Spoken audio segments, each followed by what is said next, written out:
going to show you today is the preferred method for detaching cable in an emergency situation. This is the method we prefer to use in lieu of cutting the cable, because when you cut the cable, you can create hazards. The primary function of the cable guardrail is to maintain that separation of traffic. We use it in narrow median type situations where you have less than 30 feet of clear zone between each lane.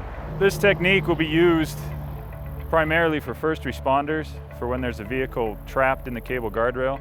If it becomes detained in there and you're unable to remove it through using the recovery vehicles. So we'd use this technique to knock the cable down so everything's detensioned and you can now remove the vehicle safely.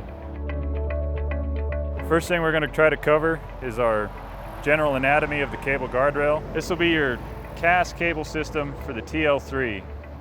We have your upper posts, your lower posts, your 6 terminal posts, and your standard C post.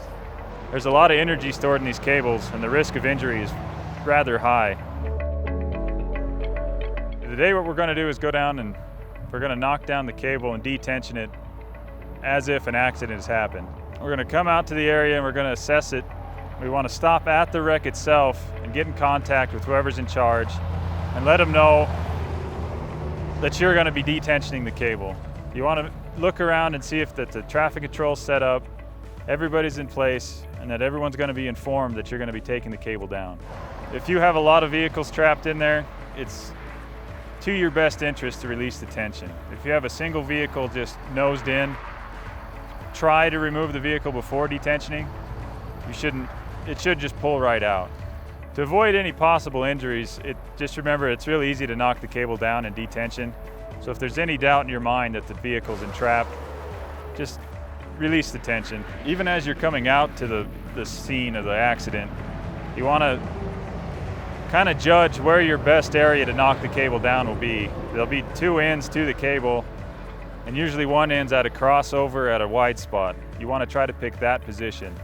And when you approach it, you want to swing in to the cable and try to line yourself up to the center. That way you can hit it with the receiver hitch on your truck. That's about the best way to do it so you avoid damage to your vehicle as well as anything else. It's best to have a partner to help you with this in some way. You can do it yourself, it's just the risk of damaging your vehicle is a lot higher. So once you've aligned the truck and your partner's moved out of the way, you want to just ease back into it. This is just a little tap and it should come loose. If for some reason it's giving you fits, pull forward, ease back into it again. You don't need a lot of force. There's no need to get a running start at it. It's just a little bumps and you can knock it loose. Once you're done there, you want to secure all your parts, make sure nothing's flowing into the lane of travel, and then you just repeat for the next 2 posts. The upper post can kind of fly around when you do this.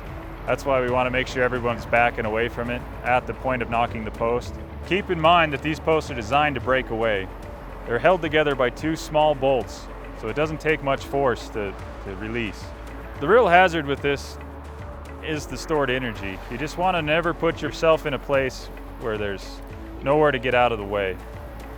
If anything starts coming back or snaking around, it's too easy to get hurt, so you just want to make sure that you're backing away from it. And once the cable's down, it's now opened up to the responders to come in and do whatever they need to get the vehicle out of the cable or assess the situation as they need.